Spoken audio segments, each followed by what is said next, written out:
Current bill ಜಾಸ್ತಿ ಬರ್ತಿದೆಯಾ friends? ಅಥವಾ load shedding ಜಾಸ್ತಿ ಇದೆಯಾ? ಅಥವಾ ನಿಮ್ಮ ಹೊಲದಲ್ಲಿ ಕರೆಂಟ್ ಸಪ್ಲೈನೇ ಇಲ್ಲ? ಚಿಂತೆ ಮಾಡಬೇಡಿ. ಅಭಿಮಾ ಕೃಷಿ ಏನೈತ್ರಿ, ಸೋಲಾರ್ ಸೊಲ್ಯೂಷನ್ ತೊಗೊಂಬಂದಿದೆ. ಈ ಸೋಲಾರ್ ಸೊಲ್ಯೂಷನ್ದಲ್ಲಿ ಏನೈತ್ರಿ, ನೀವು ಲೋಡ್ ಶೆಡಿಂಗ್ ಚಿಂತೆ ಮಾಡೋದಿಲ್ಲ, ಕರೆಂಟ್ ಇಲ್ಲ ಅಂದರೆ ಚಿಂತೆ ಮಾಡೋಂಗಿಲ್ಲ. ಇದು ನಿಮ್ಮ ಕರೆಂಟ್ ಬಿಲ್ನು ಪೂರ್ತಿ 99% ತನಕ ಕಡಿಮೆ ಆಗುತ್ತೆ.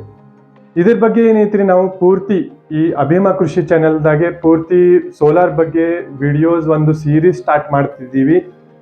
ಅದ್ರ ಬಗ್ಗೆ ಜಾಸ್ತಿ ನಿಮಗೆ ಮಾಹಿತಿ ಬೇಕಾದರೆ ಚಾನೆಲ್ನ ಸಬ್ಸ್ಕ್ರೈಬ್ ಮಾಡಿ ಮತ್ತು ಈ ವಿಡಿಯೋನ ಜಾಸ್ತಿ ಮಂದಿಗೆ ಶೇರ್ ಮಾಡಿ. ನಿಮ್ಗೆ ಏನಾರ ಪ್ರಶ್ನೆ ಇದ್ರೆ ಕಮೆಂಟ್ ಮಾಡಿ. ಇದ್ರೊಳಗೆ ಏನೈತ್ರಿ, ನಾವು ಪೂರ್ತಿ ಬೇಸಿಕ್ ನಾರ್ಮಲ್ ಭಾಷೆದಾಗ ನಾನು ಪೂರ್ತಿ ಸೋಲಾರ್ ಬಗ್ಗೆ ಇದ್ರೊಳಗೆ ಡೀಟೇಲ್ಸ್ ಕೊಡೋದೀನಿ. ಸೋಲಾರ್ ಪ್ಯಾನಲ್ ಬಗ್ಗೆ ಆಗಲಿ, ಸೋಲಾರ್ ಬ್ಯಾಟ್ರಿ ಆಗಲಿ, ಯಾವ ಬ್ಯಾಟ್ರಿ ತಗೋದು, ಯಾವ ಬ್ಯಾಟ್ರಿ ಇಲ್ಲ, ಯಾವ ಕಂಪ್ನಿ, ಎಲ್ಲ ನಾನು ಡೀಟೇಲ್ಸ್ ಈ ಚಾನೆಲ್ ಮುಖಾಂತರ ನಾನು ಕೊಡೋದೀನಿ.